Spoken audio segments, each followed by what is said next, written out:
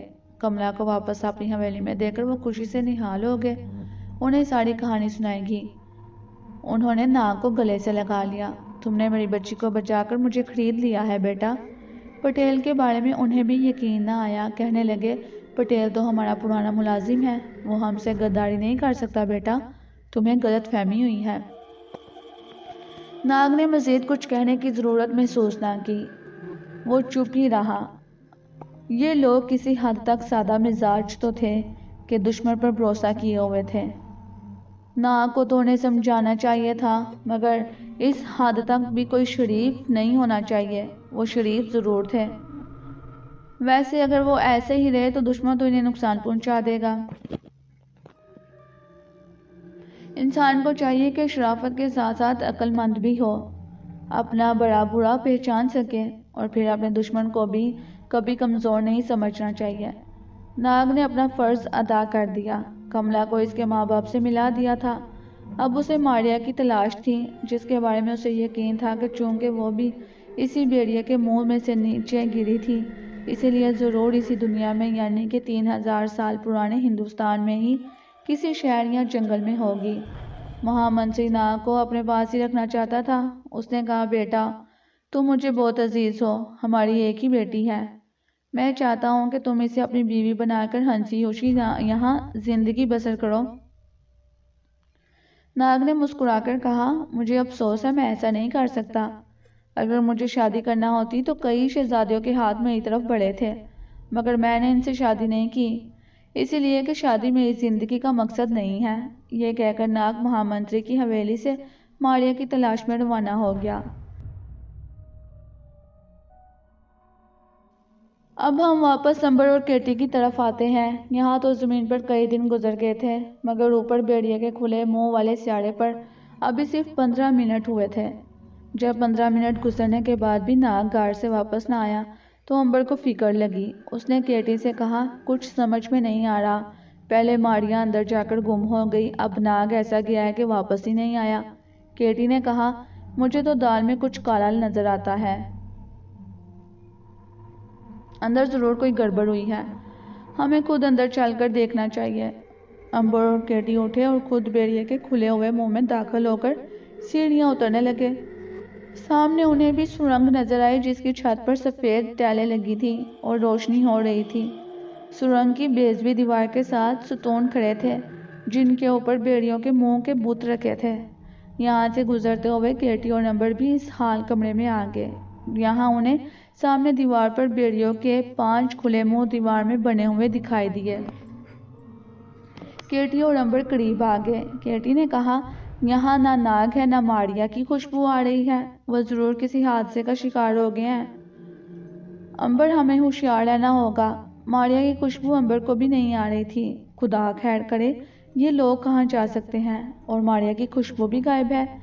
لیکن ان بھیڑیوں کے کھلے چہروں کے اوپر رومن ہندسے لگے ہوئے تھے۔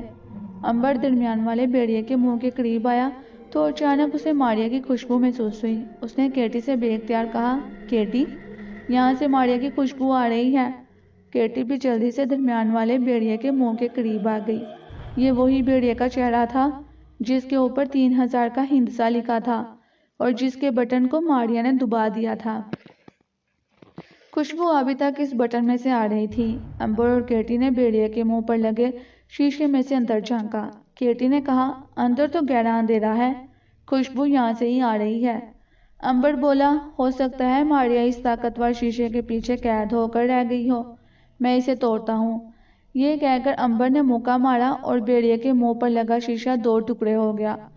شیشے کے ٹوٹتے ہی ایک بلند اور بھیانک چیخ سے سارا کمرہ گونج اٹھا۔ یہ کسی بھیڑیے کی چیخ تھی۔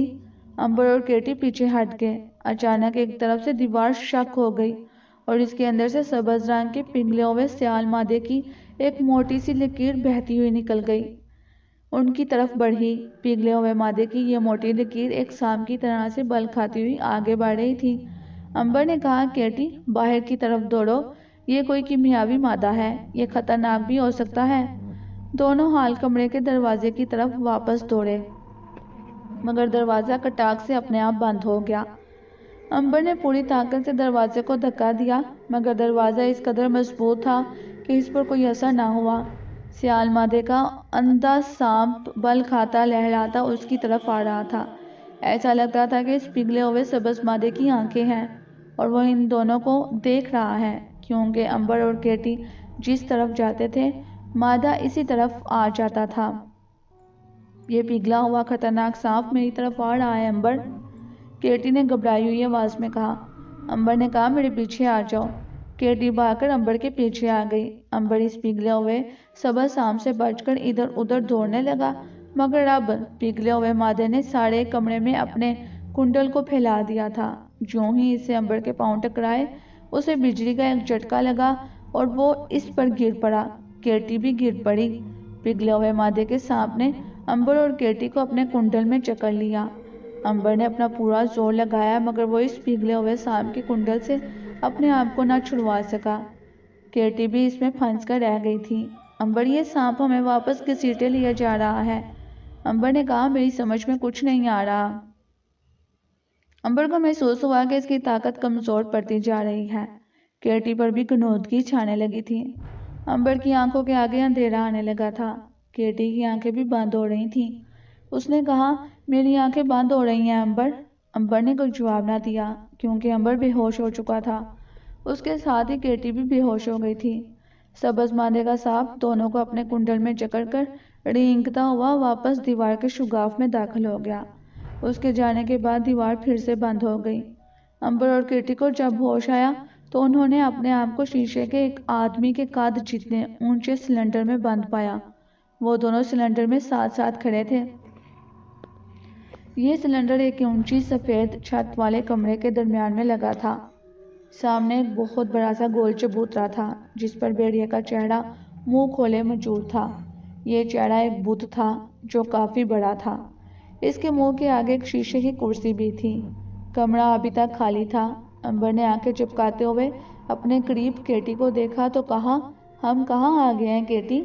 کیٹی چاروں طرف آنکھیں پھاڑ پھاڑ کر تک رہی تھی۔ یہ کوئی خاص کمرہ ہے۔ ہمیں خاص طور پر اس سلنڈر میں بند کیا گیا ہے۔ نہ جانے ہمارے ساتھ کیا سلوک کیا جائے گا۔ امبر نے سلنڈر کی شیشے کی دیوار کو مکہ مارا مگر شیشے کی دیوار کسی بے حد مضبوط مادے سے بنائی گئی تھی۔ شیشے پر کوئی اثر نہ پڑا۔ اتنے میں بھیڑیے کے منہ کے اندر روشنی ہو گئی۔ امبر اور کیٹی ایک طرف دیکھنے لگے۔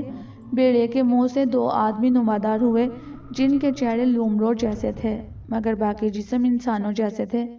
یہ یہاں کی مخلوق ہے امبر، کیٹی نے سرگوشی کی۔ دونوں لومڑ انسان بھیڑیے کے منہ کے باہر آ کر شیشے کی کرسی کے دائیں بائیں کھڑے ہو گئے۔ ان کے چست لباس جسم سے چمٹے ہوئے تھے اور کمر کے ساتھ کھلائی پستول لٹک رہے تھے۔ بھیڑیے کے منہ میں سے چار مزید لومڑ انسان باہر نکلے اور چبوترے پر ایک جانب بڑے ادب سے کھڑے ہو گئے۔ ان کے بعد امبر اور کیٹی نے دیکھا کہ بھیڑیے کے کھلے منہ میں سے ایک انتہائی خوبصورت اونچی لمبی عورت باہر نکلی جس کے لمبے سیاہ بال شانوں پر بکھرے ہوئے تھے اور جسم پر شاندار چمکدار سا لباس تھا۔ اس کے ہاتھ میں ایک چمکیلی سی چھڑی تھی جس کے سرے پر بھیڑیے کا منہ بنا ہوا تھا۔ یہ تو ہماری زمین کی عورتوں جیسی عورت ہے، امبر نے کہا۔ کیٹی نے آہستہ سے کہا، اس مخلوق میں یہ کہاں پھنس گئی؟ امبر بولا، کچھ کہا نہیں جا سکتا، ہو سکتا ہے یہ بھی ہماری جان کی دشمن ہو۔ عورت بھیڑیے کے منہ سے نکل کر شیشے کی کرسی پر بیٹھ گئی۔ پھر اس نے ہاتھ کا ہلکا سا اشارہ کیا۔ اشارہ ملتے ہی ایک لومڑ انسان نے چبوترے پر لگی ہوئی ایک چھوٹی سی مشین کا بٹن دبا دیا۔ اب امبر اور کیٹی کو باہر کی آوازیں سلنڈر میں سنائی دینے لگی۔ عورت گہری نظروں سے امبر اور کیٹی کو دیکھ رہی تھی۔ پھر اس کے لب ہلے۔ امبر اور کیٹی کو اس کی آواز سنائی دی، میں تم سے تمہاری زبان میں بات کر رہی ہوں۔ اس وقت تم دونوں میری قید میں ہو۔ مجھے یہ بتانے کی ضرورت نہیں کہ مجھے ایک انسان مرد کی اشد ضرورت تھی۔ اس بارے میں تمہیں بعد میں بتاؤں گی۔ اس وقت تمہیں اتنا ہی بتاؤں گی کہ اگر تم میرا حکم ماننے کے لیے اپنے آپ کو تیار کر لو کیونکہ اس کے سوا تمہارے پاس کوئی اور چارہ نہیں۔ امبر اور کیٹی بڑے غور سے اس عورت کی باتیں سن رہے تھے۔ امبر نے سوال کیا، تم ہم سے کیا کام لینا چاہتی ہو؟ عورت بولی، یہ تمہیں بہت جلد معلوم ہو جائے گا۔ کیٹی نے کہا، مگر تم ہو کون؟ اور اگر ہم تمہاری مرضی کے بغیر یہاں کوئی حرکت نہیں کر سکتے تو پھر تم نے ہمیں اس سلنڈر میں کیوں بند کر رکھا ہے؟ عورت نے کہا، میں اس سیارے کی ملکہ ہوں، میرا نام فستالی ہے۔ تمہیں سلنڈر میں اس لیے بند کیا گیا ہے کہ تمہارا 2 روز تک اس سلنڈر میں بند رہنا میری اسکیم کا ایک حصہ ہے۔ اب تم کوئی سوال نہیں کرو گے۔ اس کے ساتھ ہی نستعلی نے اشارہ کیا اور 4 لومڑ نما انسان آگے بڑھے۔ انہوں نے سلنڈر کے باہر لگے ہوئے بٹن کو دبا دیا۔ سلنڈر آہستہ آہستہ فرش کے اندر چلا گیا۔ سلنڈر ایک تو کونے سے کھلے کمرے میں جا کر فرش کے ساتھ ٹک گیا۔ اس کے بعد سلنڈر کا دروازہ اپنے آپ کھل گیا۔ امبر اور کیٹی سلنڈر سے باہر آ گئے۔ کمرے میں 2 بستر لگے تھے۔ یہ بستر سفید رنگ کے سٹریچروں جیسے تھے۔ امبر اور کیٹی وہاں بیٹھ کر آپس میں صلاح مشورہ کرنے لگے۔ وہ یہاں سے فرار کس طرح سے ہو سکتے ہیں اور یہ عورت ملکہ نستعلی ان سے کیا چاہتی ہے؟ کیٹی نے کہا، اس نے انسان مرد کا نام لیا تھا، اس کا مطلب ہے کہ اس کو تمہاری ضرورت ہے اور وہ تمہیں اپنے کسی منصوبے کے مطابق کسی تجربے سے گزارنا چاہتی ہے۔ امبر بولا، مگر یہ خطرناک عورت کون سا تجربہ کرنا چاہتی ہے؟ یہی بات تو مجھے پریشان کر رہی ہے، کیٹی نے کہا۔ امبر گہری سوچ میں ڈوب گیا۔ اس کی غیر معمولی طاقت کسی کام نہیں آ رہی تھی۔ کمرے کی دیواریں کسی ایسے فواد سے بنائی گئی تھی کہ وہ اس کو توڑ نہیں سکتا تھا۔ موت سے فرار۔ تکونی کمرے کی چھت سے دھیمی سی روشنی آ رہی تھی۔ انہیں کچھ خبر نہیں تھی کہ کتنا وقت گزر گیا ہے۔ امبر اور کیٹی دیر تک باتیں کرتے رہے۔ ان کی سمجھ میں نہیں آ رہا تھا کہ وہ کیا کریں۔ خلائی ملکہ کے ساتھ کیسا سلوک کرنے، وہ ان کے ساتھ کیا سلوک کرنے والی ہے۔ بہرحال وہ اسٹریچر پر جا کر لیٹ گئے۔ امبر فرش پر بے چینی سے ٹہلنے لگا۔ اسے ماریا اور ناگ کا بھی خیال آ رہا تھا کہ وہ کہاں ہوں گے، کیونکہ ملکہ نستعلی نے اپنی باتوں میں ماریا اور ناگ کا تو ذکر کیا ہی نہیں تھا۔ اس کے تو لومڑ انسانوں نے ان دونوں کو بھی گرفتار کر لیا تھا۔ اتنے میں ایک جگہ دیوار میں روشنی ہوئی اور پھر دیوار کا ایک بڑا سا پتھر ایک طرف کھسک گیا۔ دو لومڑ انسان ہاتھوں میں خلائی پستول لیے داخل ہوئے۔ انہوں نے امبر کو اپنے ساتھ چلنے کا اشارہ کیا۔ کیٹی جلدی سے اٹھ کر امبر کے پاس آ گئی۔ نہیں نہیں امبر بھیا، تم ان کے ساتھ مت جانا، نہ جانے یہ لوگ تم سے کیا سلوک کریں۔ امبر نے کہا کیٹی، اس وقت تو میں نہ بھی چاہوں تب بھی مجھے ان کے ساتھ جانا ہی پڑے گا۔ تم مطمئن رہو، میں مروں گا نہیں۔ یہ کہہ کر امبر لومڑ انسانوں کے ساتھ دیوار کے شگاف میں سے گزر گیا۔ دیوار کا پتھر پھر اپنی جگہ پر آ گیا۔ کیٹی سر تھام کر اسٹریچر والے بستر پر بیٹھ گئی۔ لومڑ انسان امبر کو لے کر ایک ایسے کمرے میں آگے جو ایک لیبارٹری معلوم ہوتی تھی، اور وہاں طرح طرح کے شیشے کے آلات لگے تھے۔ درمیان میں شیشے کی دو مشینیں لگی تھیں، جن کے اندر آدمی کے بیٹھنے کے لیے شیشے کی دو کرسیاں رکھی تھیں۔ امبر کو لومڑ انسان نے ایک مشین کے اندر لے جا کر کرسی پر بٹھا دیا اور مشین کو بند کر دیا۔ اتنے میں خلائی ملکہ نستعلی آ گئی۔ اس نے چست لباس پہن رکھا تھا۔ اس کو دیکھتے ہی لومڑ انسان نے دوسری مشین کا دروازہ کھول دیا۔ ملکہ نستعلی دوسری مشین میں داخل ہو کر شیشے کی کرسی پر بیٹھ گئی۔ اس کو مشین کا دروازہ بھی بند کر دیا گیا۔ دونوں لومڑ انسان وہاں سے چلے گئے۔ ان کے جاتے ہی امبر نے ایک بوڑھے آدمی کو اندر آتے دیکھا، جس کا چہرہ انسانوں جیسا تھا، مگر باقی کا سارا جسم بن مانس کا تھا۔ وہ جھک کر چل رہا تھا۔ اس نے آتے ہی دونوں مشینوں کے گرد ایک چکر لگایا اور پھر ملکہ نستعلی والی مشین کا ایک بٹن دبا دیا۔ بٹن کے دبتے ہی ملکہ کی مشین میں سے سبز رنگ کی شعاعیں لہرا لہرا کر اٹھی اور امبر کی مشین میں داخل ہو کر امبر کے جسم سے ٹکرانے لگی۔ امبر نے پہلی بار اپنے جسم میں سنسناہٹ محسوس کی۔ اس پر ان شعاعوں کا اثر ہونا شروع ہو گیا تھا۔ وہ سوچنے لگا کہ یہ شعاعیں کہیں اس کو نقصان نہ پہنچا دے۔ اس نے مشین میں سے نکلنے کی بہت کوشش کی، مگر وہ کرسی پر سے ہل نہ سکا۔ کسی غیر معمولی طاقت نے اس کو مشین کی کرسی پر جکڑ کر رکھ دیا تھا۔ اب امبر کے جسم میں بھی سبز رنگ کی لہراتی ہوئی شعاعیں نکل کر ملکہ نستعلی کے جسم سے ٹکرانے لگی۔ ملکہ نستعلی نے آنکھیں بند کر لیں۔ بوڑھا انسان بن مانس بڑی عجیب نظروں سے امبر کو دیکھ رہا تھا۔ ان نظروں میں امبر کے ساتھ ہمدردی کا عنصر تھا۔ امبر کو اپنے جسم میں شدید بے چینی محسوس ہو رہی تھی۔ یہ خطرناک سلسلہ امبر کے اندازے کے مطابق تقریباً 1 گھنٹے تک جاری رہا۔ پھر بوڑھے انسان بن مانس نے ملکہ نستعلی کے اشارے پر بٹن بند کر دیا۔ شعاعیں رک گئیں۔ ملکہ نستعلی اپنی مشین سے باہر نکل آئی۔ اس نے بن مانس انسان سے اپنی زبان میں کہا کہ اس قیدی انسان کو لے جا کر کولڈ روم میں بند کر دو۔ اس کی زبان امبر سمجھ گیا تھا۔ ملکہ چلے گئی۔ بوڑھے بن مانس انسان نے امبر کو مشین سے نکالا اور بازو سے پکڑ کر اپنی زبان میں کہا، میرے ساتھ چلو بدقسمت انسان۔ امبر نے کہا، میں بدقسمت نہیں ہوں، حالات نے مجھے یہاں پھنسا دیا ہے۔ بوڑھے بن مانس نے چونک کر امبر کو دیکھا اور کہا، تم ہماری زبان جانتے ہو؟ امبر نے کہا، میں سب زبانیں جانتا ہوں، مگر یہ بتاؤ کہ تمہاری شکل تو انسانوں جیسی ہے، پھر تمہارا جسم بن مانس جیسا کیوں ہے؟ بوڑھا بن مانس انسان بولا، تم زمین کے انسان ہو، میں بھی تمہاری طرح زمین کا ہی رہنے والا ہوں، خاموشی سے میرے ساتھ چلو، باتیں بعد میں ہوں گی۔ یہ جملے بوڑھے بن مانس نے دنیا کی انگریزی زبان میں ادا کیے تھے۔ امبر بڑا حیران ہوا کہ یہ بن مانس نما انسان انگریزی کہاں سے بولنے لگا۔ وہ خاموشی سے اس کے پیچھے پیچھے روانہ ہو گیا۔ بن مانس انسان امبر کو ایک تنگ سے کمرے میں لے گیا، جہاں شدید سردی تھی۔ اس نے اندر جاتے ہی ایک بٹن بند کر دیا۔ اس سے کمرے کی سردی کم ہو گئی۔ اب بوڑھا بن مانس انسان بولا کہ پہلے یہ بتاؤ کہ تم ہو کون، تمہارا نام کیا ہے، یہ لڑکی جو تمہارے ساتھ آئی تھی یہ کون ہے؟ امبر نے بوڑھے بن مانس کو بتایا کہ وہ اپنی دوست کیٹی اور ناگ اور ماریا کے ساتھ خلا میں ایک راکٹ میں راستہ بھٹک کر اس سیارے میں اتر آیا تھا۔ بوڑھے بن مانس نے آہ بھر کر کہا، آج سے 20 برس پہلے میرے ساتھ بھی یہی حادثہ پیش آیا تھا۔ میرا نام مکینزی ہے، میں ملک امریکہ کا ایک خلا باز ہوں۔ میں اپنی شٹل سے نکل کر خلا میں ایک تجربہ کرنے نکلا تو بدقسمتی سے میرے سوٹ کے ساتھ جو نائلون کی رسی بندھی تھی وہ پگھل گئی اور میں بھٹکتا ہوا کہیں سے کہیں نکل گیا، پھر اس سیارے پر آن گرا اور یہاں کے لومڑ انسانوں نے مجھے پکڑ لیا۔ امبر نے پوچھا، یہ مجھ پر کس قسم کا تجربہ کر رہے ہیں؟ مکینزی نے کہا کہ یہی اس ملکہ نستعلی کی زندگی کا سب سے بڑا راز ہے، وہ یہ تجربہ مجھ پر بھی کر چکی ہے۔ اصل بات یہ ہے کہ یہ ملکہ نستعلی آدھی رات کے بعد بھیڑیا بن جاتی ہے۔ ایک عرصے سے وہ اس مصیبت میں پھنسی ہوئی ہے، وہ اسے نجات حاصل کرنے کے لیے لاکھوں جتن کر چکی ہے مگر کامیاب نہیں ہوئی۔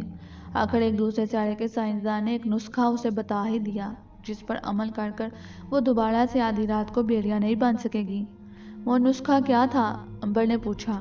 بوڑھا بن مانس مکینزی بولا، سائنسدان نے اسے کہا کہ اگر وہ زمین کے 2 انسان کسی طرح سے حاصل کر کر ان کے جسم کی شعاعیں خود اپنے جسم میں داخل کرے تو وہ پھر کبھی بھیڑیا نہیں بنے گی۔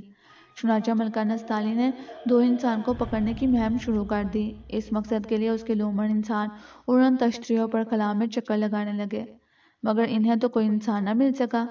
اتفاق سے میں خود ہی ان کے سیارے پر آن گرا۔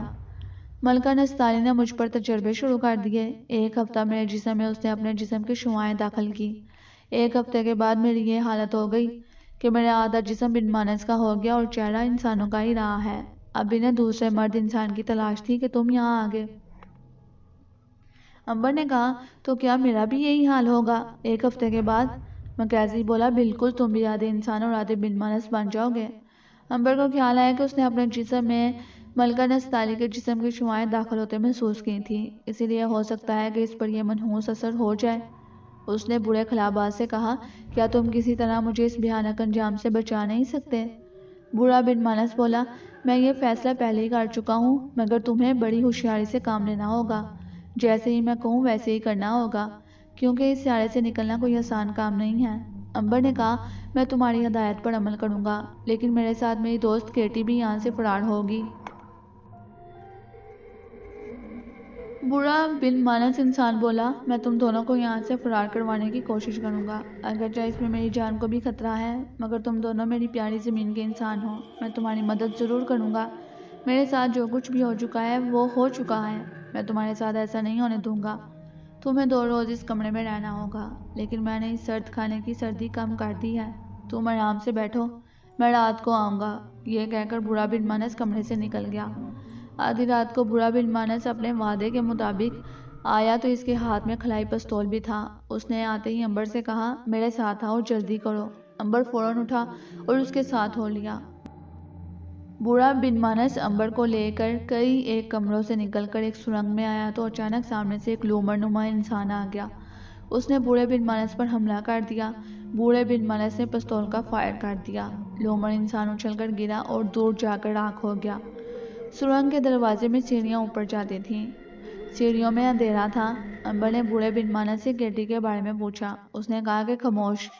سیڑھیاں چڑھ کر امبر جس کمرے میں پہنچا اس نے دیکھا کہ یہ وہی حال کمرہ تھا جہاں دیوار پر کھلے منہ والے بھیڑیوں کے چہرے لگے تھے۔ یہاں کیٹی پہلے سے موجود تھی۔ امبر کو دیکھ کر وہ بے تابی سے بولی، امبر بھیا، شکر ہے کہ تم زندہ سلامت آ گئے۔ بوڑھے بن مانس نے کہا، اس سامنے والے بھیڑیے کے منہ کے پاس جا کر کھڑے ہو جاؤ۔ یہ وہی بھیڑیا کا منہ تھا جس کا شیشہ امبر نے ہاتھ سے توڑ دیا تھا۔ بوڑھے نے کہا کہ میں اس کا بٹن دبا کر ٹوٹے ہوئے شیشے کو ہٹاتا ہوں، تم دونوں اس کے اندر کود جانا اور یہاں سے نکلنے کے بعد صرف ایک ہی راستہ ہے۔ امبر نے کہا، لیکن ہم اپنے دوستوں ناگ اور ماریا کے بغیر یہاں سے نہیں جا سکتے۔ دوست؟ بوڑھا مسکرا کر بولا، تم نہیں جانتے، وہ دونوں پہلے سے ہی اس بھیڑیے کے منہ میں گر کر تمہاری دنیا میں پہنچ گئے ہیں۔ ہماری دنیا؟ امبر نے حیرت سے کہا۔ ہاں، بوڑھا بن مانس بولا، یہ جو ہندسہ تم اپنے اوپر لکھا ہوا دیکھ رہے ہو، یہ ظاہر کر رہا ہے کہ اس میں کودنے کے بعد تم اپنی دنیا میں 3000 برس پیچھے کی طرف پہنچ جاؤ گے۔ جلدی کرو، میرے پاس وقت نہیں ہے۔ ملکہ نستعلی بیڑیا بن چکی ہے، وہ ادھر آ رہی ہوگی۔ امبر اور کیٹی بیڑیا کے منہ کے قریب آ کر کھڑے ہو گئے۔ بوڑھے بن مانس نے بٹن دبا دیا۔ اب اس میں کود جاؤ، تمہیں کچھ نہیں ہوگا۔ امبر اور کیٹی نے بڑی گرمجوشی سے بوڑھے بن مانس سے ہاتھ ملایا اور پھر بیڑیا کے منہ میں چھلنگیں لگا دی۔ تاریک طوفانی رات کی آندھی نے انہیں اپنی لپیٹ میں لے لیا اور وہ نیچے ہی نیچے گرتے چلے گئے۔ نہ جانے کتنی دیر تک وہ نیچے لڑکتے رہے۔ امبر اور کیٹی نے ایک دوسرے کا ہاتھ تھام رکھا تھا۔ ایک دم سے وہ ایک جگہ پانی میں گرے اور نیچے چلے گئے۔ جب اوپر پانی کی سطح پر آئے تو دیکھا کہ وہ ایک نہر میں تیرتے چلے جا رہے ہیں۔ رات کا اندھیرا پھیلا ہے، خاموشی ہی خاموشی ہے۔ امبر نے کیٹی کو آواز دی، کیٹی تم کہاں ہو؟ میں تمہارے ساتھ ہوں امبر۔ اندھیرے میں اب وہ ایک دوسرے کو دیکھ رہے تھے۔ کیٹی نے امبر کا ہاتھ تھام لیا۔ وہ ندی میں سے نکل کر کنارے پر آ گئے۔ یہ ہم کہاں آ گئے ہیں؟ کیٹی نے چاروں طرف دیکھ کر کہا۔ امبر نے کہا، اگر بوڑھے بن مانس کی بات کا یقین کیا جائے تو ہم ایک بار پھر سے اپنی دنیا میں 3000 پیچھے کے زمانے میں آ گئے ہیں۔ کیٹی بولی، یہ جگہ کوئی جنگل بیابان ہے امبر، نہ آدم ہے نہ آدم زاد۔ امبر نے کہا، ہمارے لیے یہ کوئی نئی بات نہیں ہے کیٹی، چلو جنگل پار کر کر دیکھتے ہیں کہ آگے کیا ہے۔ مجھے اس بات کی خوشی ہے کہ ماریا اور ناگ بھی اسی دنیا میں اور اسی زمانے میں موجود ہیں۔ اب ہم ایک دوسرے سے کسی نہ کسی دن ضرور مل جائیں گے۔ انہوں نے اندھیرے جنگل میں ایک طرف چلنا شروع کر دیا۔ جب وہ جنگل کے درمیان بہتی ایک ندی کے پاس پہنچے تو انہیں ایسی آواز سنائی دی جیسے کہ کوئی سوکھی گھاس پر چل رہا ہو۔ امبر رک گیا۔ کیٹی، مجھے یہاں کسی دوسرے انسان کی موجودگی کا شک ہو رہا ہے۔ کیٹی بھی اندھیرے میں ادھر ادھر دیکھنے لگی۔ اتنے میں دم سے 6 آدمی ان پر کود پڑے۔ کیٹی کو امبر کے ساتھ ہی انہوں نے رسی میں جکڑ لیا۔ ان کے ہاتھ میں تلواریں تھیں۔ امبر نے کیٹی سے کہا، کیٹی خاموش رہنا، مقابلہ نہ کرنا، ہو سکتا ہے ہمیں یہاں سے ناگ ماریا کا سراغ مل جائے۔ یہ امبر نے اپنی خاص خفیہ زبان میں کیٹی سے کہا تھا۔ کیٹی نے کوئی مقابلہ نہ کیا۔ یہ آدمی منگا بہادر کے ڈاکوؤں کے گروہ کے تھے۔ اس گروہ کا لیڈر اب چنار سین ڈاکو تھا، جو منگا بہادر کی ناگ کے ہاتھوں موت کے بعد ان کا سردار بن گیا تھا۔ ڈاکو امبر اور کیٹی کو کھینچتے ہوئے ندی کے پاس جنگل کے آم کے درختوں کے جھنڈ کے درمیان بنی ہوئی اس قلعے نما جھونپڑی میں لے گئے، جس میں کبھی منگا بہادر ڈاکو کا سردار آیا کرتا تھا۔ جھونپڑی میں سے چندر سین ڈاکو باہر نکل آیا۔ یہ سرخ آنکھوں والا کالا کلوٹا سا ڈاکو تھا، جس کے چہرے سے دہشت ٹپکتی تھی۔ ایک ڈاکو نے چراغ کی روشنی کیٹی اور امبر کے چہرے پر ڈالی۔ سردار، یہ دونوں ہمارے اڈے کی طرف آ رہے تھے۔ یہ راجہ وکرم کے جاسوس ہیں۔ حکم دو تاکہ ہم ان دونوں کو قتل کر دیں۔ ڈاکو چندر سین نے قہر بھری نظروں سے امبر کی طرف دیکھا اور غضبناک آواز میں بولا، ہماری جاسوسی کرتے ہو کمبخت، تمہاری موت تمہیں ادھر لے آئی ہے۔ امبر نے کہا، ہم کسی بھی راجہ وکرم کے جاسوس نہیں ہیں، ہم دونوں بہن بھائی ہیں اور جنگل میں راستہ بھول گئے تھے۔ ایک ڈاکو نے کہا کہ سردار، یہ بھی مجھے پہلے والے جاسوس کے بھائی لگتے ہیں۔ سردار چندر سین نے گررا کر کہا کہ وہ تو بھاگ گیا مگر میں انہیں بھاگنے نہیں دوں گا۔ ڈاکو نے کہا کہ سردار، پہلے والا جاسوس تو بند دروازے سے بھی فرار ہو گیا تھا، ان کی پوری طرح سے خیرگیری کرنا ہوگی۔ یہ سن کر امبر اور کیٹی کے کان کھڑے ہو گئے۔ بند دروازے میں سے ماریا یا ناگ ہی فرار ہو سکتے تھے۔ امبر نے سوچا کہ ان لوگوں کا مقابلہ نہیں کرنا چاہیے، بلکہ ان سے کسی طرح سے معلوم کرنا چاہیے کہ پہلے والا جاسوس کون تھا۔ سردار نے حکم دیا کہ ان کو الگ الگ کوٹریوں میں بند کر دو، صبح میں خود ان کا کام تمام کروں گا۔ کیٹی اور امبر کو جنگل کے خفیہ تہہ خانے کے الگ الگ کوٹریوں میں بند کر دیا گیا۔ امبر نے جاتے ہوئے اپنی خاص زبان میں کیٹی سے کہا کہ ہو سکتا ہے کہ ناگ یہاں آیا ہو، ان لوگوں کو ناگ کے بارے میں پتا ہو۔ تم فکر مت کرنا، میں سنبھال لوں گا۔ کیٹی کوٹری میں فرش پر بیٹھی سوچ رہی تھی کہ اگر ناگ یا ماریا یہاں سے گزرے ہیں تو ان کی خوشبو کہیں نہیں ہے۔ اس کا مطلب ہے کہ انہیں گزرے ہوئے کافی دن ہو گئے ہیں۔ امبر بھی اپنی تنگ و تریخ کوٹری میں بیٹھا ناگ اور ماریا کے بارے میں ہی سوچ رہا تھا۔ رات کا پچھلا پہر گزر رہا تھا۔ تھوڑی دیر بعد صبح ہو گئی۔ امبر اور کیٹی کو باہر نکالا گیا۔ جھونپڑے کے آگے ڈاکو کا سردار چندر سین ایک کرسی پر تلوار لیے بیٹھا تھا۔ باقی ڈاکو نیم دائرے کی شکل میں کھڑے تھے۔ امبر اور کیٹی کو سردار کے سامنے لایا گیا۔ سردار نے کہا کہ اس لڑکی کو میرے جھونپڑے میں لے جا کر بند کر دو، اسے میں شادی کروں گا، اس جاسوس کو درخت سے لٹکا کر پھانسی دے دو۔ کیٹی نے چیخ مار کر کہا، امبر میں شادی نہیں کروں گی۔ امبر نے مسکرا کر کہا کہ یہ نوبت نہیں آئے گی۔ سردار چندر سنگھ نے امبر کو مسکراتے دیکھا تو اسے بڑا سخت غصہ آ گیا۔ تم ہنس رہے ہو، ہمارا مذاق اڑا رہے ہو، ابھی تمہیں آٹے دال کا بھاؤ معلوم ہو جائے گا، اسے سامنے والے درخت پر پھانسی دے دو۔ کیٹی کو ڈاکو جھونپڑے میں لے گئے۔ امبر کے گلے میں رسی کا پھندا ڈال کر دو ڈاکوؤں نے رسا درخت کی اونچی سی شاخ سے باندھ دیا گیا۔ امبر کو گھوڑے پر بٹھا دیا گیا۔ وہ کوئی اعتراض نہیں کر رہا تھا کیونکہ اسے معلوم تھا کہ وہ مر نہیں سکتا۔ جب رسا درخت سے کس کر باندھ دیا گیا تو سردار چندر سنگھ نے چلا کر کہا تھا، گھوڑا نیچے سے نکال دو۔ ڈاکو نے گھوڑے کو لات مار دی، گھوڑا امبر کے نیچے سے نکل گیا۔ امبر لٹکنے لگا، رسی کا پھندا اس کی گردن میں پڑا تھا اور وہ درخت کی شاخ کے ساتھ جھول رہا تھا۔ امبر نے کوئی حرکت نہ کی، اس نے اپنی آنکھیں بند کر لیں۔ جب اسے لٹکے ہوئے 10 منٹ گزر گئے تو سردار نے کہا، اس کی لاش کو اتار کر نیچے پھینک دو۔ ایک ڈاکو نے درخت کی شاخ پر چڑھ کر تلوار سے رسا کاٹ دیا۔ امبر درام سے نیچے زمین پر گر پڑا۔ سب ڈاکو یہی سمجھ رہے تھے کہ امبر مر چکا ہے۔ یہ قدرتی بات تھی، جس کسی کے گلے میں پھندا ڈال کر درخت سے 10 منٹ تک لٹکایا جائے وہ یقیناً مر جاتا ہے۔ ڈاکو امبر کی لاش اٹھانے کے لیے آگے بڑھے تو امبر بڑے آرام سے اٹھ کر کھڑا ہو گیا اور اپنی گردن میں سے رسی کا پھندا نکالنے لگا۔ اسے کھڑے ہوتے دیکھ کر سب حیران رہ گئے۔ سردار چندر سنگھ نے اپنی کرسی سے کھڑا ہو گیا۔ وہ پھٹی پھٹی آنکھوں سے امبر کو دیکھ رہا تھا، پھر غصے میں بولا، اس کی گردن قلم کر دو، یہ سخت جاسوس معلوم ہوتا ہے، اس کی تو جان بڑی سخت ہے۔ ایک ڈاکو نے حکم پاتے ہی پیچھے سے امبر کی گردن پر تلوار کا بھرپور وار کیا۔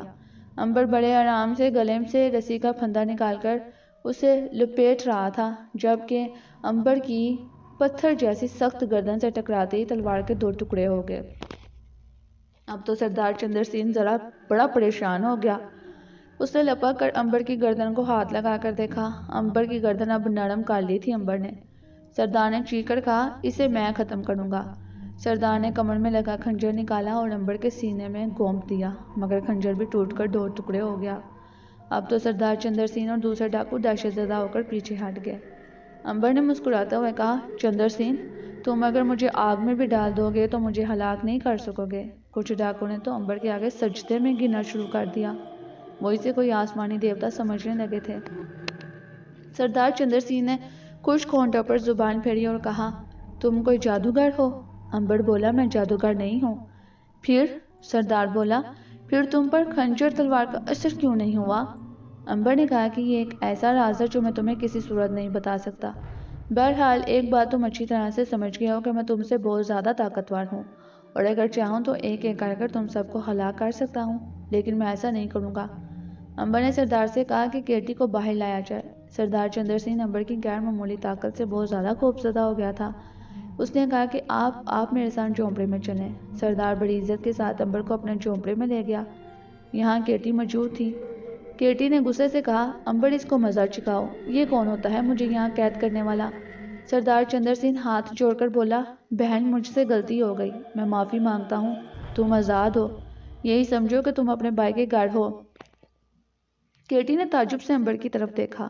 امبر نے کہا، اس پر میری طاقت ظاہر ہو گئی ہے کیٹی۔ پھر امبر سردار کی طرف متوجہ ہو کر بولا، میں تم سے صرف اتنا پوچھنا چاہتا ہوں کہ تمہارے ہاں جو پہلا جاسوس فرار ہو گیا تھا وہ کون تھا، اس کا نام کیا تھا؟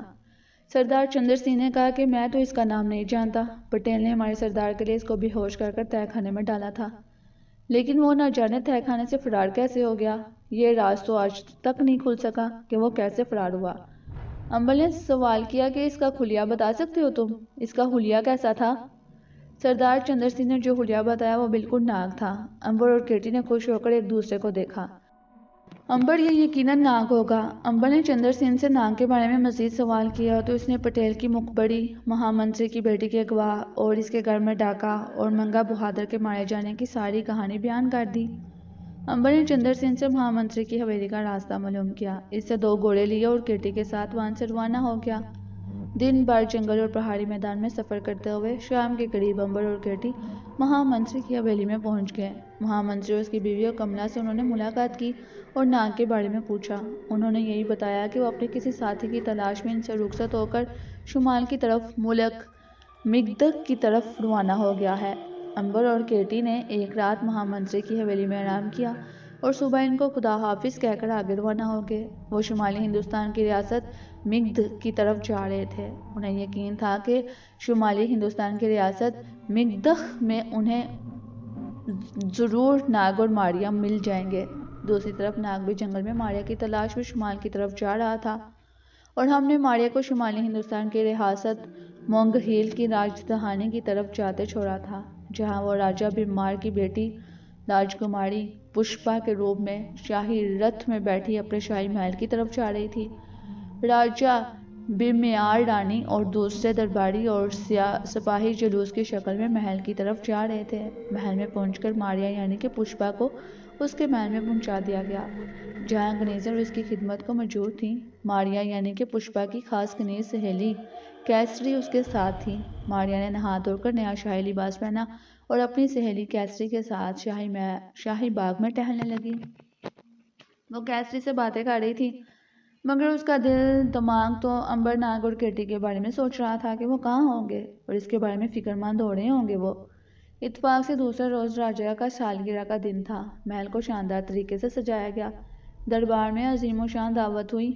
ماریا بھی راجکماری پشپا کے روپ میں دربار میں موجود تھی۔ رانی اور وزیر اعلیٰ بھی تھے۔ راجا نے شاہی نجومی کو بلایا اور پوچھا کہ جوتشی مہاراج، حساب لگا کر بتائیں کہ ابھی ہم کتنی مدت زندہ رہیں گے۔ جوتشی نے فوراً حساب لگانا شروع کر دیا۔ حساب لگا کر اس نے کہا کہ مہاراج، آپ کی عمر تو بہت لمبی ہے، مگر میرا حساب کہہ رہا ہے کہ جوتشی ایک دم سے خاموش ہو گیا۔ راجا نے بڑی تشویش کے ساتھ وجہ پوچھی، رک کیوں گئے ہو شاستری؟ بتاؤ نا۔ جوتشی ہاتھ باندھ کر بولا، مہاراج، یہ ایک ایسا راز ہے جو میں آپ کو اکیلے میں ہی بتا سکتا ہوں۔ آپ سب لوگوں کو رخصت کریں۔ راجا نے اسی وقت سب کو دربار سے رخصت کر دیا۔ ماریا نے سوچا کہ نہ جانے کیا راز بتائے گا یہ جوتشی۔ وہ بھی اپنی سہیلی کے ساتھ شاہی محل میں چلے گئی۔ دربار میں جب راجا اور شاہی جوتشی اکیلے رہ گئے تو راجا نے پوچھا، شاستری جی، آپ بتائیے وہ کیا راز ہے جو آپ مجھے بتانا چاہتے تھے؟ جوتشی نے ایک بار پھر سے اپنی پھوتی پر لگائے گئے حساب کو دیکھا اور کہا، مہاراج، میں دیکھ رہا ہوں کہ آپ کی عمر تو بڑی لمبی ہے، مگر 2 روز بعد شام کے وقت ہماری راجدھانی میں جنوبی دروازے میں سے سانولے رنگ کا اور گھنگھریالے بالوں والا ایک ایسا نوجوان داخل ہو رہا ہے جس کے ہاتھوں آپ کی موت واقع ہو سکتی ہے۔ راجا کا تو یہ سن کر رنگ اڑ گیا۔ یہ آپ کیا کہہ رہے ہیں شاستری جی؟ جوتشی بولا، میرا حساب یہی کچھ کہہ رہا ہے مہاراج۔ راجا نے کہا کہ ہم اس نوجوان کو شہر میں داخل ہوتے ہی قتل کروا دیں گے۔ جوتشی کہنے لگا، میرا حساب کہہ رہا ہے کہ یہ نوجوان غیر معمولی طاقت رکھتا ہے، اس کو مارنے میں اگر ذرا سی بھی چوک ہو گئی تو وہ تو ہاتھ سے نکل جائے گا اور پھر آپ کی موت یقینی ہو جائے گی۔ راجا پریشان ہو گیا، پھر ہمیں کیا کرنا چاہیے، آپ ہی بتائیں۔ جوتشی کچھ دیر حساب کرتا رہا، پوتھی پر آڑی ترچھی لکیریں ڈال کر انہیں غور سے دیکھتا رہا، پھر بولا، اس پراسرار نوجوان کے بارے میں میرا حساب بھی زیادہ نہیں بتا رہا۔ آپ اس نوجوان کا سواگت کریں، یوں چال چل کر آپ اسے اپنے جال میں پھنسائیں، پھر اسے کسی ویران جگہ پر پہنچا کر اچانک حملہ کروا کر مروا دیں اسے۔ راجا اٹھ کر بے چینی سے ٹہلنے لگا، ہم ایسا ہی کریں گے۔ اگر وہ ہمارا قاتل ثابت ہو سکتا ہے تو ہم اس کو قتل کروانے میں ہرگز دیر نہیں کریں گے۔ جوتشی کہنے لگا، مگر مہاراج، اس کے لیے آپ کو بڑی رازداری سے کام لینا ہوگا۔ اس کام کے لیے اپنے خاص جاسوس لگائیں جو کل شام کو اس نوجوان کا سواگت کریں اور پھر اسے کسی ویران جگہ پر لے جا کر قتل کر دیں۔ میں اس نوجوان کی شناخت کے لیے خاص شاہی جاسوسوں کے ساتھ ہوں گا۔ راجا نے خوش ہو کر کہا، بالکل ٹھیک ہے، ہم آپ کے بڑے شکر گزار ہوں گے۔ ہمارے دشمن کو ہلاک کر کر آپ ہمیں نئی زندگی دیں گے، ہم آپ کو انعام و اکرام سے مالا مال کر دیں گے۔ ہم ابھی اپنے 4 بہادر جاسوسوں کو بلوا کر سارا حال بتاتے ہیں۔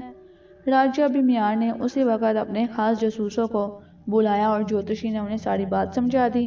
اب دوسرے دن شام کا انتظار کرنے لگے۔ رات کو ماریا نے اپنی سہیلی کیسری سے پوچھا کہ راجا کو جوتشی نے کیا راز بتایا تھا۔ کیسری نے کہا کہ یہ راز تو راجا نے کسی پر ظاہر نہیں کیا، مہارانی کو بھی نہیں بتایا۔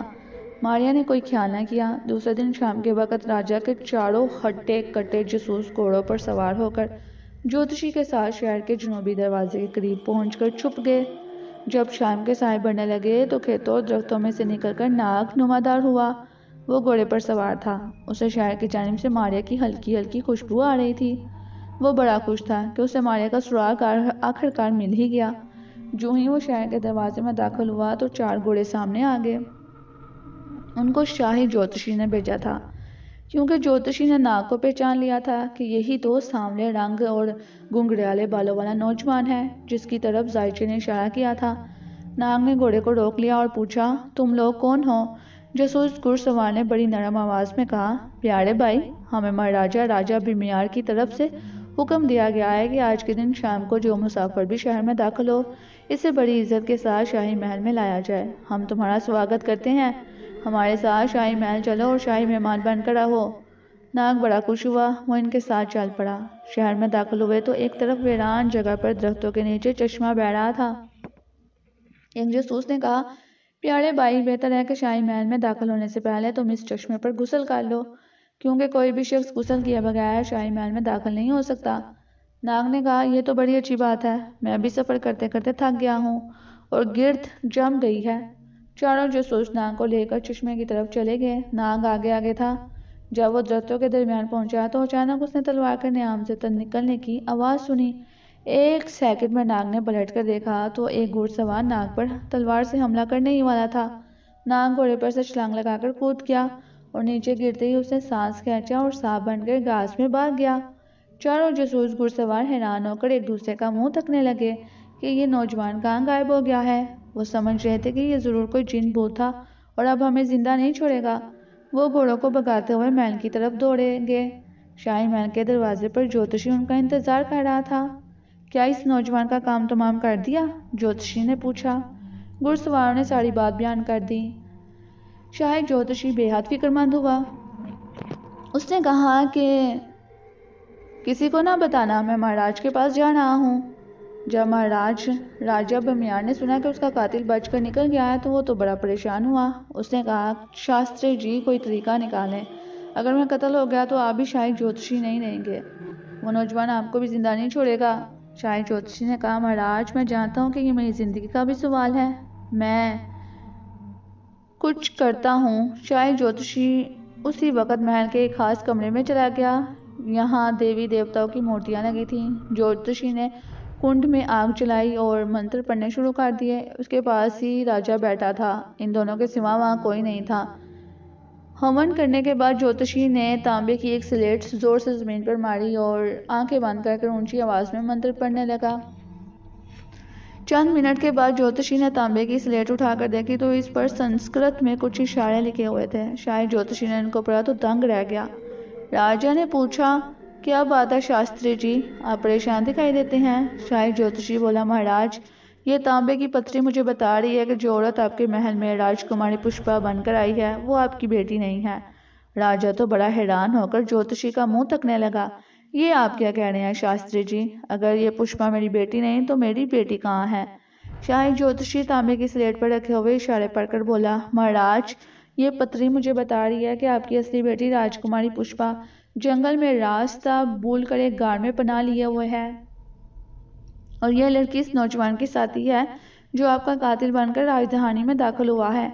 راجہ بولا، اس کا مطلب ہے یہ عورت جس نے میری بیٹی کا بیس بدل رکھا ہے میری جان کے دشمن کی ساتھی ہے، مگر اس کی شکل میری بیٹی جیسی کیوں ہے؟ جوتشی نے کہا کہ یہ اس عورت کی کرامت ہے، یہ عورت ایک پر اسرار مخلوق ہے، اس کے بارے میں میری پتری زیادہ نہیں بتا رہی، لیکن اتنا صاف پڑھ رہا ہوں کہ یہ عورت آپ کی بیٹی نہیں ہے۔ آپ کی بیٹی جنگل میں سرخ پتھروں کے پہاڑی والے غار میں پناہ لیے ہوئے ہے، اسے منگوائیے، سارا راز کھل جائے گا۔ راجہ نے کہا کہ اس نوجوان کو کہاں تلاش کروں جو میرا قاتل ثابت ہونے والا ہے اور جو فرار ہو گیا ہے؟ جوتشی نے کہا کہ یہ نوجوان بھی پر اسرار طاقت رکھتا ہے، ہمیں سب سے پہلے نکلی پشپا کو گرفتار کر گہرے کنویں میں ڈال کر بند کر دینا چاہیے، پھر اصلی راجکماری کو جنگل سے تلاش کر محل میں لانا ہوگا، اس کے بعد ہم نوجوانوں کو تلاش کریں گے۔ اس کے بعد ہم اس نوجوان کو تلاش کریں گے۔ راجہ پریشان ہو کر وہاں سے اٹھ کر اپنے محل کے خاص کمرے میں آ گیا۔ اس نے بالادری میں سے دیکھا کہ اس کی نکلی بیٹی راجکماری پشپا یعنی کہ ماریا اپنی سہیلیوں کے ساتھ باغ میں ٹہل رہی ہے۔ راجہ نے خفیہ طور پر راجکماری کی خاص سہیلی کیسری کو اپنے کمرے میں بلایا اور اسے ساری بات بیان کر دی۔ اور کہا کہ تم کسی طرح سے پشپا کو محل کے پچھواڑے والے اندھے کنویں کے پاس لے جا کر اسے دھکا دے دو۔ یہ اصل راجکماری نہیں ہے۔ کیسری بولی مہاراج یہ آپ کیسے کہہ سکتے ہیں؟ راجا نے کہا جیسا میں کہتا ہوں تم ویسا ہی کرو، نہیں تو میں تمہیں ابھی قتل کروا دوں گا۔ کیسری تو بیچاری ڈر گئی، اسے معلوم تھا کہ راجا بے حد ظالم ہے اور ایک سیکنڈ میں اس کی گردن اتروا دے گا۔ کیسری نے سر جھکا کر کہا مہاراج آپ نے جیسا کہا ہے میں ویسا ہی کروں گی۔ اسی دوران راجا نے اپنے خاص جاسوس سواروں کو اصل راجکماری کو لانے کے لیے سرخ پہاڑی والے جنگل کی طرف روانہ کر دیا۔ چاروں جاسوس اسی وقت تیز رفتار گھوڑوں پر سوار ہو کر جنگل میں گھس گئے۔ جب وہ سرخ پہاڑی والے غار میں گئے تو انہوں نے دیکھا کہ واقعی اصل راجکماری پشپا غار میں بے ہوش پڑی تھی۔ وہ اسی وقت اسے اٹھا کر خفیہ طریقے سے شاہی محل میں لے آئے۔ راجا نے اپنی اصل راجکماری کو دیکھا تو اسے یقین ہو گیا کہ دوسری راجکماری واقعی نکلی عورت ہے اور کسی پراسرار طاقت کے ذریعے اس کی بیٹی کا روپ دھارے ہوئے ہے۔ جب اس نے کیسری کو بلوا کر اصلی راجکماری دکھائی تو وہ بھی سکتے میں آ گئی۔ اب اس نے بھی فیصلہ کر لیا کہ نکلی راجکماری کو اندھے کنویں میں گرا کر ہی دم لے گی، کیونکہ کچھ معلوم نہیں کہ یہ کون سی جادو کرنی ہے۔ کیسری نکلی راجکماری یعنی کہ ماریا کو سیر کے بہانے محل کے پچھواڑے والے ویران باغ میں لے گئی۔ یہاں جنگلی پھول اگے ہوئے تھے۔ کیسری نے ماریا سے کہا کہ راجکماری جی یہاں ایک کنواں ہے، کہتے ہیں کہ جو کوئی اس کنویں میں جھک کر کوئی چیز مانگتا ہے تو اسے وہ چیز مل جاتی ہے۔ ماریا کو ایک دم امبرناک بیٹی کا خیال آ گیا۔ اس نے کہا کیا تم سچ کہتی ہو کیسری؟ ہاں راجکماری جی، یہاں کئی لوگوں نے اپنے دل کی مرادیں پائی ہیں۔ میری ماں بیمار ہوئی تھی تو میں نے بھی اسے کنویں میں منہ ڈال کر دعا مانگی تھی کہ میری ماں اچھی ہو جائے، اور میری ماں اچھی ہو گئی تھی۔ یہ بات کسی کسی کو ہی محل میں معلوم ہے۔ ماریا نے بے تاب ہو کر کہا کہ مجھے بھی کنویں میں لے چلو، میں بھی ایک دعا مانگوں گی۔ کیسری بڑی خوش ہوئی، اس کا تیر ٹھیک نشانے پر بیٹھا تھا۔ وہ ماریا کو درختوں اور جنگلی گھاس پر سے لے کر اندھے کنویں کے پاس لے آئی۔ یہ کافی گہرا کنواں تھا، اس میں گرا ہوا انسان کبھی باہر نہیں نکل سکتا تھا۔ کیسری نے کہا کہ راجکماری جی اس طرح کنویں کی منڈیر پر کھڑی ہو کر نیچے جھانکیں اور جو دعا مانگنی ہے اسے اپنے دل میں دہرائیں، آپ کی دعا فوراً پوری ہو جائے گی۔ ماریا خوشی خوشی کنویں کی منڈیر پر آ کر کھڑی ہو گئی۔ کیسری بڑی چلاکی سے اس کے پیچھے آ گئی تھی۔ جوں ہی ماریا نے سر آگے جھکا کر دعا مانگی کہ اسے امبرناک کھیٹی مل جائے تو پیچھے سے اسے کیسری نے دھکا دے دیا۔ ایک چیخ کے ساتھ ماریا اندھے کنویں میں گر پڑی۔ اگر وہ غیبی حالت میں ہوتی تو فوراً اوپر آ جاتی، بلکہ وہ تو گر ہی نہیں سکتی تھی، لیکن وہ انسانی جسم کی حالت میں تھی۔ وہ درم سے نیچے اندھے کنویں میں گر گئی۔ کیسری دوڑی دوڑی راجا کے پاس گئی اور اسے جا کے بتا دیا کہ نکلی راجکماری کو اندھے کنویں میں پھینک دیا گیا ہے۔ راجا نے خوش ہو کر اپنے گلے کا ہار انعام میں دیا اور جوتشی سے کہا کہ اس اندھے کنویں کو اوپر سے فوراً بند کروا دو۔ جوتشی کے حکم سے فوراً اندھے کنویں کے اوپر لکڑی کے شاہ تیر ڈال کر مٹی اور گاڑے سے اسے بند کر دیا گیا۔ ماریا کو ہوش آیا تو اس نے اپنے آپ کو تڑی کنویں میں پایا جس کا منہ اوپر سے بند کر دیا گیا تھا۔ اگرچہ ماریا انسانی حالت میں تھی مگر آخر وہ تھی تو ایک غیبی عورت نا، وہ مر نہیں سکتی تھی۔ وہ کنویں میں بند ہو گئی تھی مگر وہ زندہ تھی، وہ اوپر نہیں آ سکتی تھی۔ راجا نے اصلی راجکماری پشپا کو کچھ نہ بتایا اور اسے پیار کر کر کہا بیٹی اب کبھی اکیلی جنگل میں مت جانا۔ اصلی پشپا راجکماری کہنے لگی پتا جی مجھ سے بڑی بھول ہو گئی تھی، اب کبھی ایسا نہیں کروں گی۔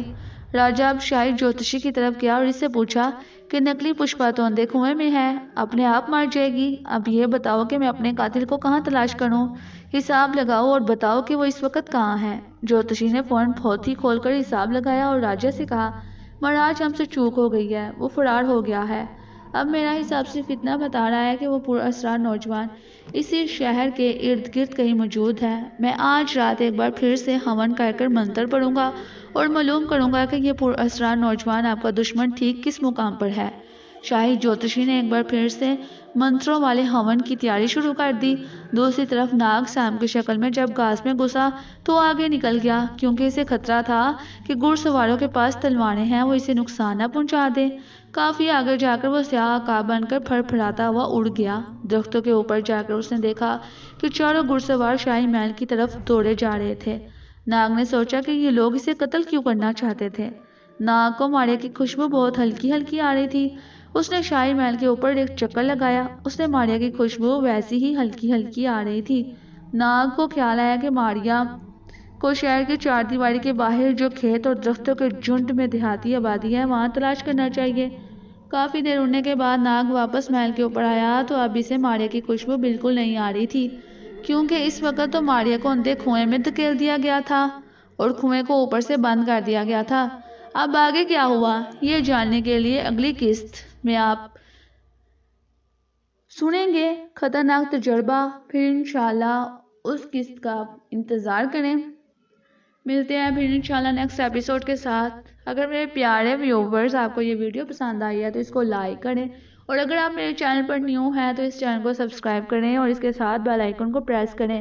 بیل آئیکن کو پریس کرنا نہ بھولا کریں، اس طرح سے آپ کو نوٹیفیکیشن کے ذریعے سے خبر مل جایا کرے گی کہ میں نے ویڈیو اپلوڈ کر دی ہے، اور آپ میری سٹوری کو سن سکیں گے، وہ بھی فری میں۔ تو سٹوری پڑھنے میں نا بہت محنت لگتی ہے، تو ہو سکے نا تو اس ویڈیو کو آپ لائک ضرور کیا کریں اور چینل کو ضرور سبسکرائب کریں۔ ملتے ہیں پھر انشاءاللہ نیکسٹ ایپیسوڈ کے ساتھ، تب تک کے لیے اللہ حافظ and stay connected with my channel.